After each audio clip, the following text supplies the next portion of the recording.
Hello दोस्तों, स्वागत है आप लोगों का मैथ्स प्लेटफॉर्म पर। मैं अजय कुमार आप लोगों का बहुत बहुत स्वागत करता हूं हमारे इस यूट्यूब चैनल पर। तो दोस्तों, हम डिस्कस कर रहे हैं RRB NTPC and group D का जो हमारा स्पेशल बैच चल रहा है।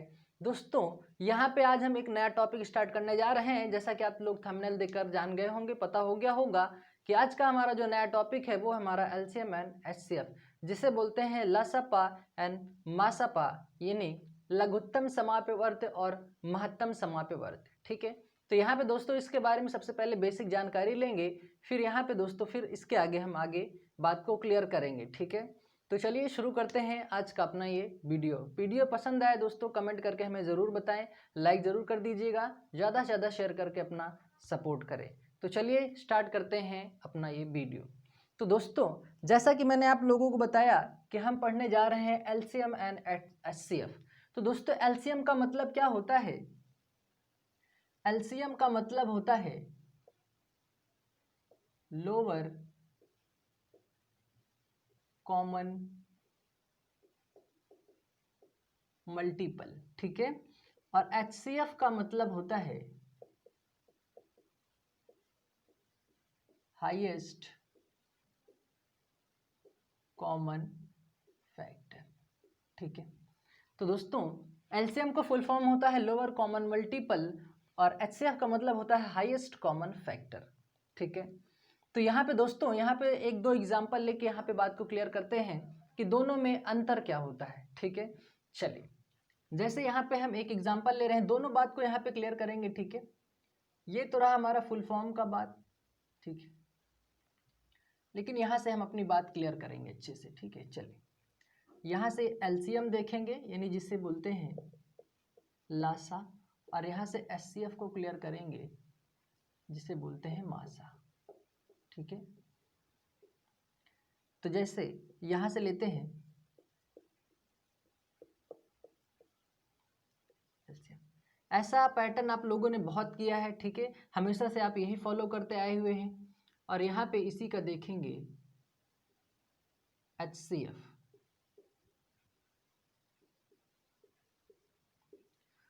अगर बात की जाए एलसीएम की, तो एलसीएम कैसे फाइंड आउट करते हैं, जैसा आप हमेशा से करते आए हुए हैं वैसा यहाँ पे इसको हम पहले क्लियर करेंगे। ठीक है, जैसे यहाँ से पहले 2 का भाग जाएगा 10 बार। ठीक है, फिर 15 बार, फिर 20 बार, फिर वापस इसको 2 से भाग देंगे, 2 पंचे 10, ये 15 वापस ऐसे नीचे उतर आएगा और ये होगा 10। फिर 2 से कैंसिल हो रहा है, दो पाँच ये तो रहेगा ही, 15 ही रहेगा और 5 ही हो जाएगा, 2 पंचे 10। फिर वैल्यू ये 3 से कट रही है, 5 ये रहेगा, 3 पच्चे 15 हो जाएगा, ये हो जाएगा 5। फिर वैल्यू 5 से कैंसिल आउट हो रही है, तो यहाँ पे 1 1 1। इस प्रकार से क्या होता है, इस तरह से हमारा निकलता है एलसीएम यानी लासा। ठीक है, अब यहाँ पे देखो दोस्तों, जो ये साइड में आया हुआ है ना, यही वो हमारी संख्या होगी, यानी हमारा वही लासा होगा। यानी 2 दूना 4, दूना 8, 3 24, पंचे कितना हो जाएगा दोस्तों 120। तो दोस्तों हमारा जो एलसीएम क्या आया है, एलसीएम आया 120। यहाँ पे इंपॉर्टेंट बात को समझना, एलसीएम वह छोटी से छोटी संख्या है जो इन मतलब जो दिए गए नंबरों से विभाजित होता है। ये जो हमारा से वर्ड है ना दोस्तों, ये याद रखना आगे बहुत काम आएगा। ऐसे प्रश्नों में सॉल्व करने के लिए यहाँ पे से और यहाँ पे एक लॉजिक में और क्लियर करूँगा, वो दोनों की दोनों बातें हमें आगे चल के जो हमारा प्रश्न बनेगा वहाँ पे ये से, और आगे भी मैं एक चीज़ और बताऊँगा, वो दोनों चीज़ें आप लोगों के लिए बहुत काम आएंगी आगे चल के। ठीक है, तो हर एक वो बेसिक चीज़ यहाँ पे सीखेंगे, एडवांस चीज़ तो हम यहाँ पे आगे सीखेंगे ही। ठीक है, तो एलसीएम वह छोटी से छोटी संख्या होती है जो दिए गए नंबरों से विभाजित होता है। यानी 20 छक्का 120 हो जाएगा, 30 चौका 120 होगा और 40 तिया 120 होगा। यानी क्या हुआ, ये क्या है, वह छोटी से छोटी संख्या है जो इन तीनों नंबरों से क्या हो रहा है, विभाजित हो रहा है। तो उम्मीद करता हूँ कि एलसीएम का मतलब आप लोग अच्छे से समझ गए होंगे। अब अगर यहाँ पे बात की जाए अगर एचसीएफ की यानी हाईएस्ट कॉमन फैक्टर की, तो यहाँ पे क्या करेंगे, इसको भी वही आप पहले यहाँ पे क्या कर लीजिए, 10 बार जाएगा। ठीक है, फिर 2 बार जाएगा, ये 5 होगा, ये 1 बार चला जाएगा। ठीक, फिर यहाँ से 2 से कैंसिल आउट करते हैं 15 बार, फिर 3 से 5 बार, ये 5 से 1 बार। ठीक है, ये 5 है, इसको भी कैंसिल आउट कर लीजिए 20 बार, ये फिर 10 बार जाएगा, 2 पंचे 10, वापस फिर क्या हो जाएगा 1 बार। तो यहाँ पे एचसीएफ को समझने के लिए दोस्तों, एचसीएफ की पहली कंडीशन होती है कि सभी में क्या होना चाहिए, कॉमन होना चाहिए। पहली बात क्या होना चाहिए, कॉमन। पहली बात क्या होना चाहिए, कॉमन। और दूसरी बात यह होना चाहिए गुणा की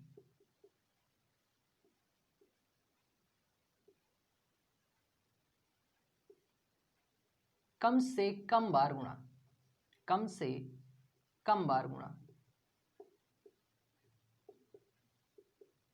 ठीक है, अब यहाँ पे बात को समझना। अब देखो मैंने क्या बोला कि एचसीएफ हमारा वही होगा जो कॉमन होगा। जैसे कॉमन में क्या लेते हैं, यहाँ पे देखो, यहाँ पे 2 दिखाई दे रहा है, यहाँ पे 2 दिखाई रहा है, यहाँ पे 2 दिखाई दे रहा है। ठीक है, इसका मतलब हम यहाँ पे 2 को लिखेंगे। ठीक है, बात को अच्छा समझना। यहाँ पे 3 है, यहाँ पे 3 नहीं है, यहाँ पे 3 नहीं है, इसका मतलब यह है कि हम 3 को शामिल नहीं करेंगे। ठीक है, मैंने क्या बोला, कॉमन होना चाहिए। कॉमन का मतलब होता है अगर 2 इसमें है, 2 इसमें है, 2 इसमें है, इसका मतलब ये हुआ कॉमन। 3 यहाँ पे है, 3 यहाँ पे नहीं है, यहाँ पे नहीं है, इस वजह से हम 3 को नहीं लेंगे। उसके बाद यहाँ पे देखिए 5 यहाँ पे है, 5 यहाँ पे है, 5 यहाँ पे है, इसका मतलब ये कॉमन है और कम से कम बार गुणा हुआ है। ठीक है, कम से कम बार गुणा। ठीक है, तो क्या हुआ, इसका एचसीएफ क्या हो जाएगा, 10। तो एचसीएफ हमारा यहाँ पे क्या बना, 10 होगा। और अगर एचसीएफ मिल गया, और एचसीएफ का मतलब होता है दोस्तों पहाड़ा। एचसीएफ का मतलब क्या होता है दोस्तों, पहाड़ा होता है। अभी बात को यहाँ पे क्लियर करते हैं। एचसीएफ वह बड़ी सी एलसीएम, एचसीएफ वह बड़े से बड़ा पहाड़ा होता है जो दिए गए नंबरों को विभाजित करता है। मैंने अभी आप लोगों को बताया कि 2 चीजें यहाँ पे क्लियर करेंगे हम। अब वो 2 चीजें क्या है, एक तो से है और एक को है। अंतर क्या है, एचसीएफ वह बड़े से बड़ा पहाड़ा होता है जो दिए हुए नंबरों को विभाजित करता है। जैसे 10 दूना 20, 10 तिया 30, 10 100 क्या हो गया, 40 हो गया। इसका मतलब ये क्या हुआ, एचसीएफ ही वह बड़े से बड़ा पहाड़ा होता है जो दिए गए नंबरों को विभाजित करता है। अच्छे से अपनी कॉपी में नोट में ऐसे नोट को डैश करके आप ऐसा लिख सकते हैं कि एचसीएफ ही वह बड़े से बड़ा पहाड़ा होता है जो दिए गए नंबरों को विभाजित करता है, यानी 20, 30 और 40 को क्या करेगा, विभाजित करेगा। तो उम्मीद करता हूं कि एलसीएम और एचसीएफ में डिफरेंट आप लोगों को समझ में आ गया होगा।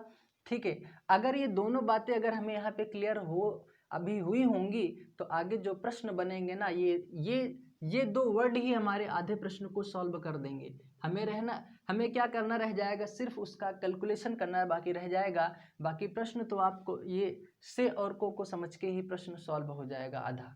ठीक है, तो इसीलिए मैंने यहाँ पे इसको बेसिक मैंने जानकारी दिया कि यहाँ पे अगर हम आगे प्रश्न करेंगे तो यहाँ पे कंफ्यूजन नहीं होना चाहिए कि भाई से कहाँ पे यूज होगा और को कहाँ पे यूज होगा। से एलसीएम में यूज होगा, को एचसीएफ में यूज होगा। दोनों में मैंने डिफरेंट बता दिया है कि डिफरेंट क्या होता है। उम्मीद करता हूँ बात समझ में आ गई होगी। ठीक है, ये थोड़ा स्क्रीनशॉट ले लीजिए, फिर हम आगे बात को क्लियर करते हैं।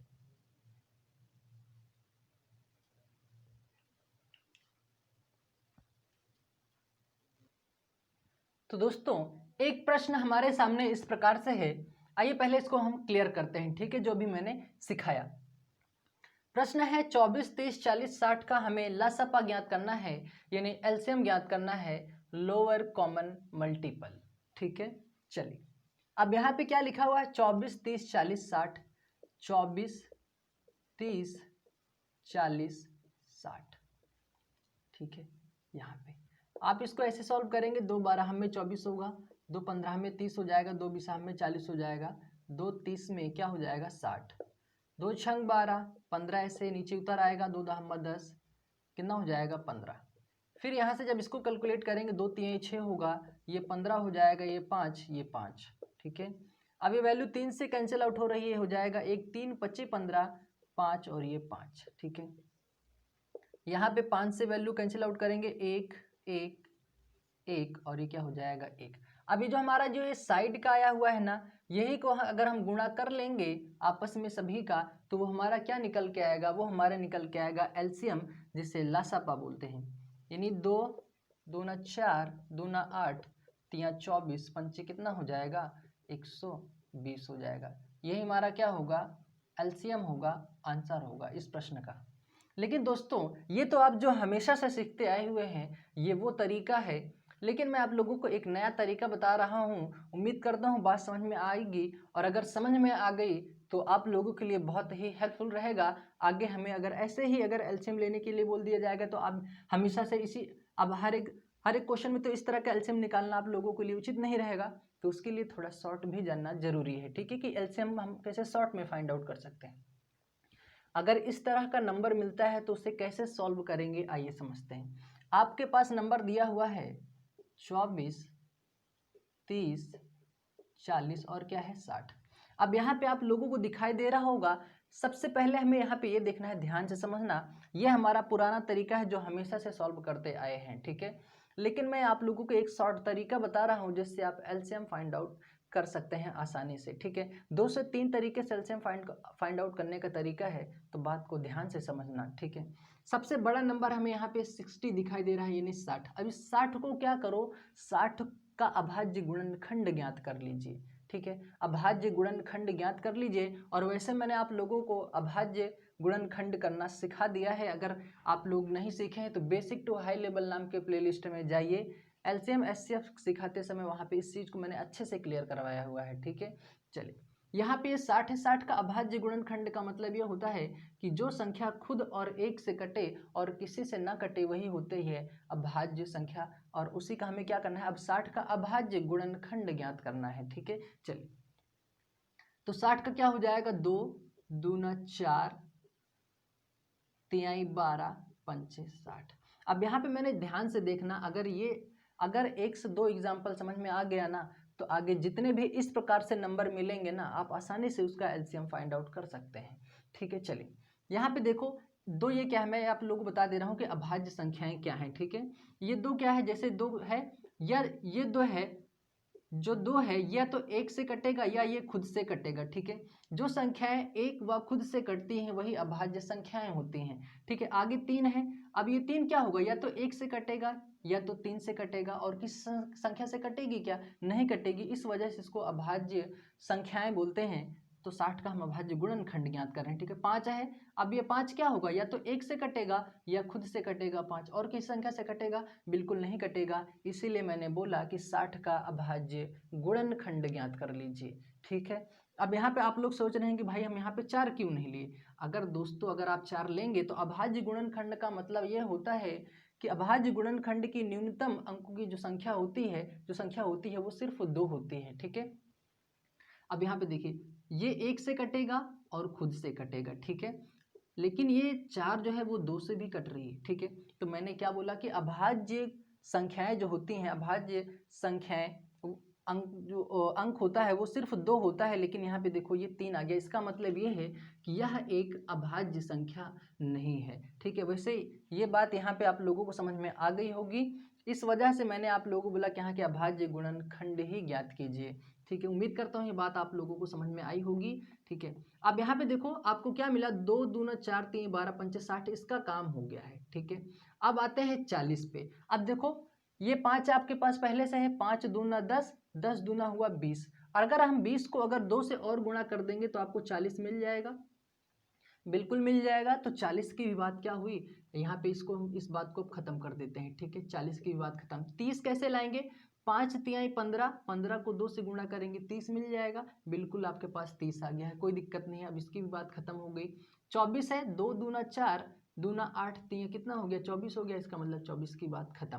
तो बस इसी का गुणा कर लीजिए, आपको डायरेक्ट पता चल जाएगा। 2 दूना 4, 3 12, 5 60, दूना कितना हो जाएगा 120। आप इस तरीके से एलसीएम शॉर्ट में फाइंड आउट कर सकते हैं। तो उम्मीद करता हूँ मेरी बात आप लोगों को, ये तरीका आप लोगों को समझ में आया होगा। इसी तरह से दोस्तों 1-2 एग्जाम्पल और लेंगे ताकि बात पूरी की पूरी क्लियर हो जाए, ठीक है। अब यहाँ पे थोड़ा एक तरीका और सीख लीजिए, ठीक है। यहीं पे ही दोस्त मैंने बताया कि 2 से 3 तरीके से एलसीएम सीखेंगे हम यहाँ पे। जैसे इसी संख्या को ले लेते हैं, ये है 24, 30, 40 और ये है 60। आपको जो सबसे बड़ा अंक दिखे ना उसी को डबल कर दो, जो सबसे बड़ा अंक देखिए, जैसे यहाँ पे 60 सबसे बड़ा अंक है, 60 का डबल करेंगे कितना होगा, 120 होगा। 60 का डबल करेंगे 120 होगा। अब देखो, अगर ये तीनों संख्याएं अगर 120 से कट जा रही हैं तब तो अच्छी बात है। अगर इसमें से कोई भी एक संख्या अगर ये 120 को नहीं विभाजित कर पा रही हैं, इसका मतलब हमें 60 का तिगुना करना पड़ेगा। देखो यहाँ पे 40 दिया 120 हो रहा है, यानी ये संख्या क्या हो गई, कट गई। 30 चौका 120 हो रहा है, मतलब संख्या कट गई। 24 पंचे 120 होता है, इसका मतलब ये 24 30 40 60 ये तीनों से विभाजित हो रही है, इसका मतलब हमारा जो एलसीएम होगा कितना होगा, 120 होगा।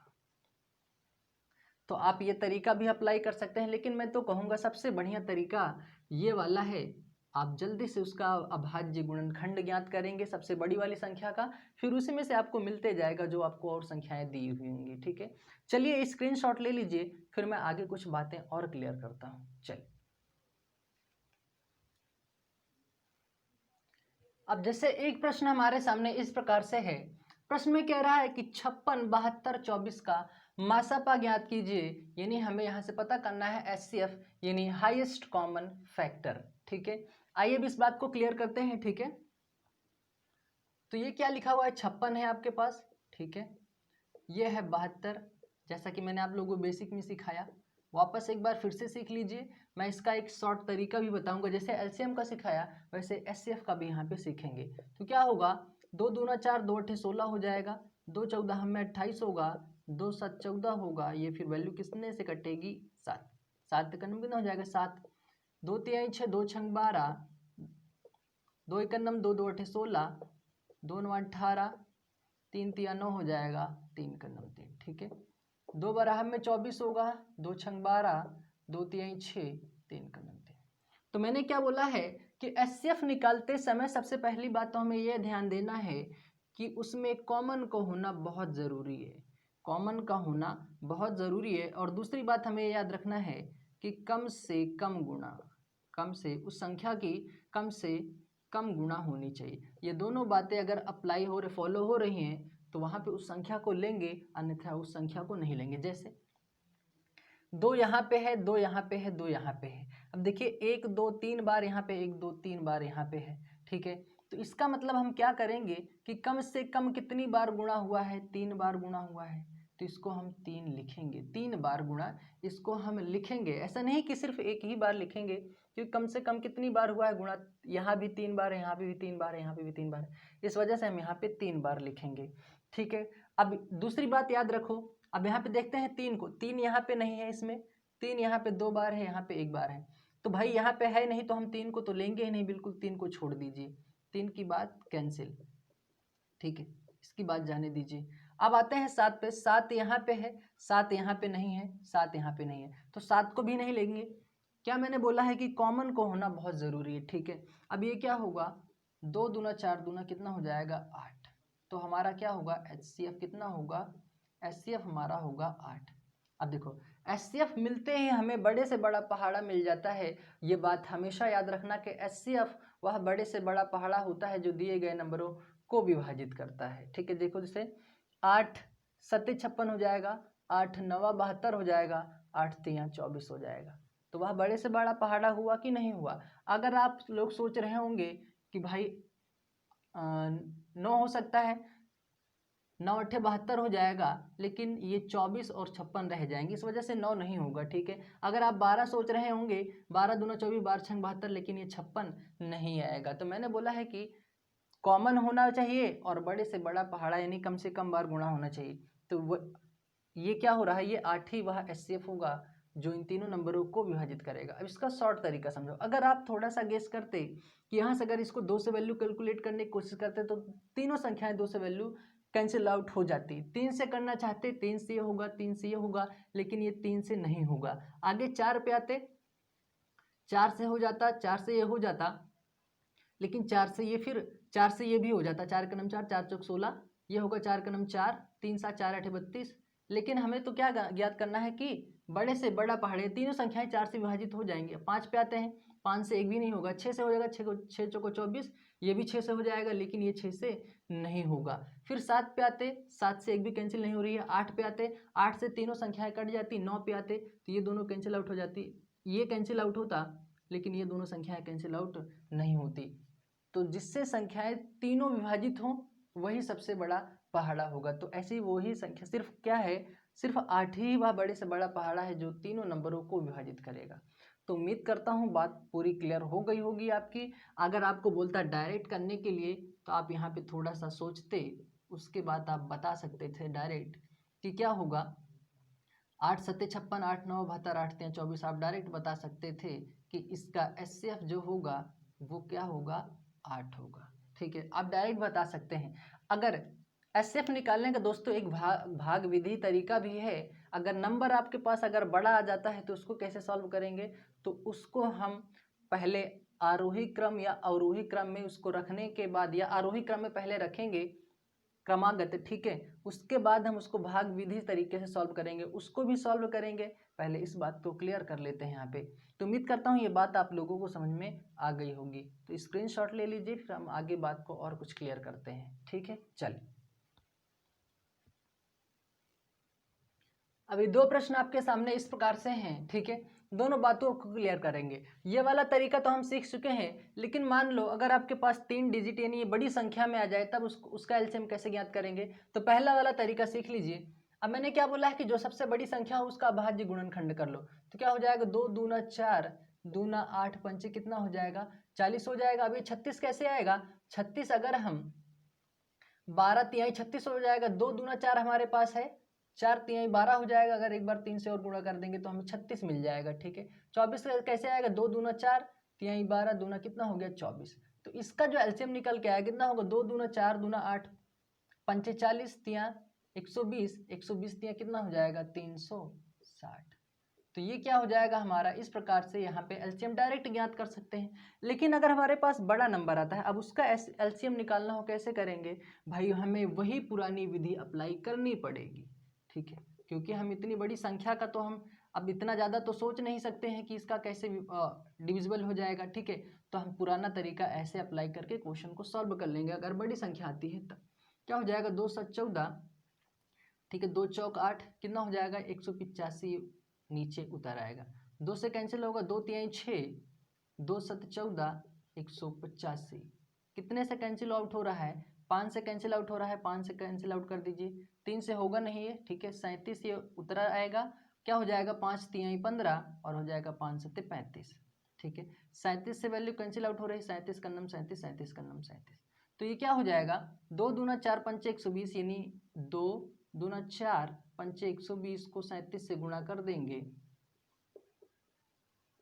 अब आप ऐसे करने मत लग जाना कि यहाँ पे पहले 7 का फिर 2 का फिर 1 का फिर यहाँ पे 0 2 1 से करेंगे, ऐसा नहीं। आपको 12 का टेबल आता है। ठीक है, क्या करेंगे आप, 12 सत्ते 84 हो जाएगा। ठीक है, 8 बचा 12 3 36, 36 4 40, 4 कितना हो जाएगा 44 और 1 जीरो बचा हुआ, 1 जीरो आगे लगा दीजिए। तो क्या हो जाएगा 4440, इसका क्या हो जाएगा एलसीएम हो जाएगा। तो उम्मीद करता हूँ बात समझ में आ गई होगी। ठीक है, चलिए एक बार यहाँ से फिर से देख लेते हैं। 2 दूना 4 पंचे 20 हुआ है ना, तो यहाँ पे 120 की तो कोई बात ही नहीं होनी चाहिए। ठीक है, 2 दूना 4 पंचे 120, 2 दूना 4 पंचे 20 ही हो रहा है। ठीक है, वापस फिर 120 बोल दिए। यहाँ पे क्या होगा, अब इसका यहाँ से निज्ञात कर लेते हैं, इसको हटाइए। 2 7 14 हो जाएगा। ठीक है, 2 3 6 1 7 आगे 0 बढ़ा दीजिए। तो इस वाले क्वेश्चन का जो हमारा एलसीएम होगा वो कितना होगा, वो होगा 740। तो देखो आपको 2 से 3 तरीका मैंने सिखाया एलसीएम ज्ञात करने का।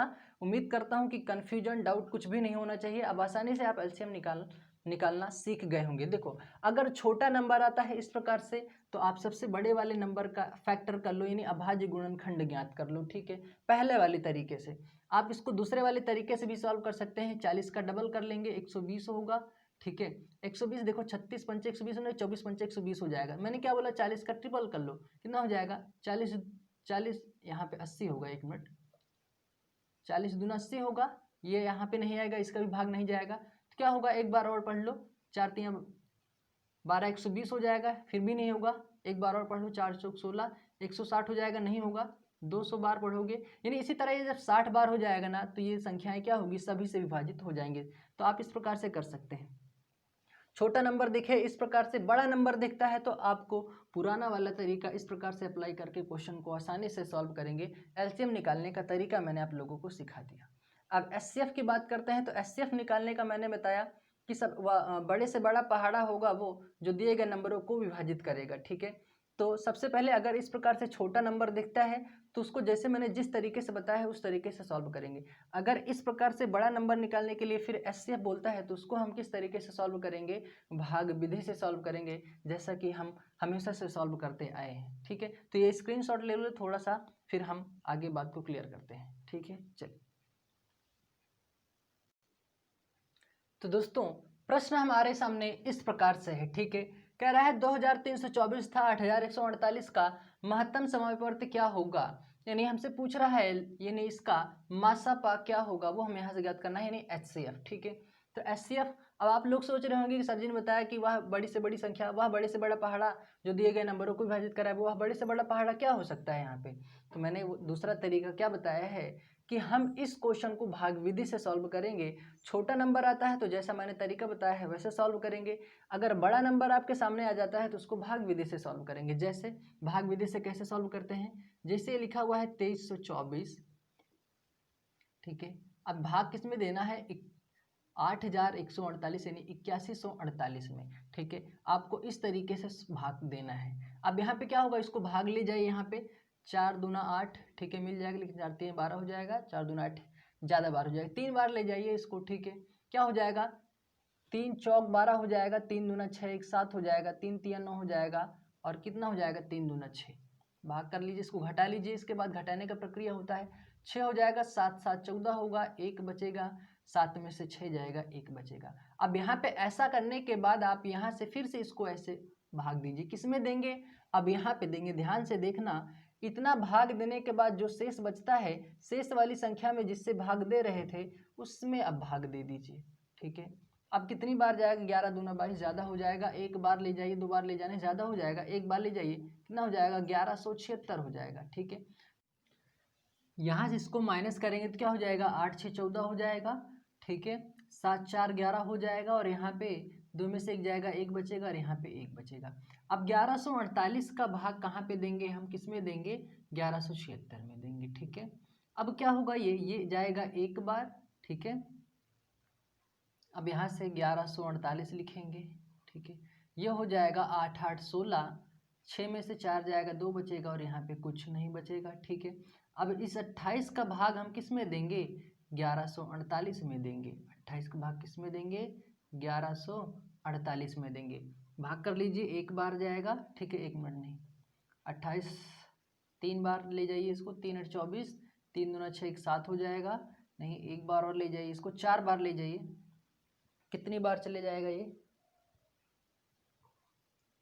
4 बार ले जाइए इसको, कितना हो जाएगा, 4 अट्ठे 32, 4 दूनी 8 3 कितना हो जाएगा, 11 हो जाएगा, ठीक है। ये बचेगा 2, कैंसिल हो जाएगा, ये बचेगा 8। अब इसे 28 का भाग किस में दे दीजिए, 28 में तो पूरा एक बार चला जाएगा, और ये पूरी पूरी संख्या विभाजित हो जाएगी, तो हमारा जो एचसीएफ होगा, एचसीएफ हमारा होगा 28। उम्मीद करता हूँ बात समझ में आ गई होगी। एक बार फिर से समझ लीजिए अच्छे से, आपको कुछ भी नहीं करना है, आपको इस छोटी वाली संख्या में बड़ी वाली संख्या का क्या कर दीजिए, भाग दे दीजिए। जैसा कि मैंने आप लोगों को बताया कि अगर बड़ा नंबर दिखता है आप लोगों को, तो आप लोगों को क्या करना है, भाग विधि अप्लाई करना है। जैसा कि मैंने आप लोगों को यहाँ पे अच्छे से सिखाया कि 2324 का जो है 8148 में क्या कर दीजिए, भाग दे दीजिए। तो पहली बार 3 बार गया, तो जो बचा यहाँ पे रिमाइंडर, यहाँ पे जो बचा है शेष। अब शेष में से जो हमारा ये क्या होता है, यहाँ पे एक चीज़ और सीख लीजिए, ये होता है भाजक, ठीक है, ये होता है भाज्य, और ये होता है भागफल, ठीक है। भाजक, भाज्य, भागफल। भाजक वह होता है जिस संख्या से भाग देते हैं, भाज्य वह संख्या होती है जिसमें भाग दिया जाता है, और भागफल वह होता है जो भाजक भाज्य यानी भाग देने के बाद जो हमारा रिजल्ट आता है वही हमारा क्या होता है, भागफल होता है। और यहाँ पे जो ये बचता है इसको बोलते हैं हम शेषफल, ठीक, क्या बोलते हैं, शेषफल बोलते हैं। ये बातें याद रखिएगा। तो जो यहाँ पे शेष फल बचेगा फिर वापस हम जिससे भाग दे रहे थे उससे हम यहाँ पे भाग देंगे। फिर यहाँ पे जो बचेगा, जब ऐसा प्रोसेस तब तक करेंगे जब तक संख्या पूरी तरह से विभाजित ना हो जाए। जैसे यहाँ पे 28 से लास्ट बार विभाजित हुआ है, तो जिससे संख्या पूरी तरह से विभाजित होगी ना, वही हमारा क्या होगा, हमारा HCF होगा, ठीक है, हमारा मासापा होगा। तो उम्मीद करता हूँ कि आप लोगों को भाग विधि भी समझ में आई होगी, ठीक है। स्क्रीनशॉट ले लीजिए अच्छे से। तो दोस्तों ये था आज का हमारा इम्पोर्टेंट वीडियो, उम्मीद करता हूँ समझ में आया होगा। यहाँ पे दोस्तों हम लोगों ने बेसिक जानकारी ली, ठीक है। हमारा फर्स्ट वीडियो था आज LCM और HCF का। इसके अगले पार्ट में दोस्तों यहाँ पे हम अब बातों को और अच्छे से क्लियर करेंगे। तो ये हमारी बेसिक जानकारी थी, इसको ये जानकारी हमें लेना बेहद ज़रूरी था। अब यहाँ पे आगे हम जो प्रश्न बनेगा ना हमारा, अगर LCM और HCF की बात होगी तो हम तुरंत उसको कैलकुलेट कर सकते हैं कि इस संख्या का हमारा LCM क्या होगा और इस संख्या का हमारा, यानी जो संख्या दी हुई होगी उस संख्या का हमारा LCM और HCF क्या होगा वो हम आसानी से अब फाइंड आउट कर सकते हैं। मुझे पूरी उम्मीद है कि LCM और HCF पहचानना, उसको निकालना अच्छे तरह से आप लोग सीख गए होंगे, ठीक है। तो सपोर्ट करते रहिए दोस्तों, मेहनत करिए, लगातार पढ़ते रहिए, कंटिन्यूटी बना के सफलता ज़रूर मिलेगी, ठीक है। संयम बना के रखिए, ज़रूरत है, ठीक है। और ये वीडियो ज़्यादा से ज़्यादा शेयर कर दीजिएगा ताकि और लोगों को भी प्रॉफिट हो सके, ठीक है। एक बात और जानकारी लिए बता दूं कि ये वीडियो बिल्कुल फ्री है, इसका कोई भी कॉस्ट प्राइस नहीं है, चार्ज इसका कुछ भी नहीं है। बस आप लोगों को देखना है वीडियो और अपनी बातें अच्छे से पूरी क्लियर करनी है और NTPC या ग्रुप डी का जो हमारा पेपर है उसको अच्छे से क्लियर करना है, ठीक है। तो चलिए फिर मिलते हैं अगले वीडियो में, तब तक के लिए थैंक यू, जय हिंद।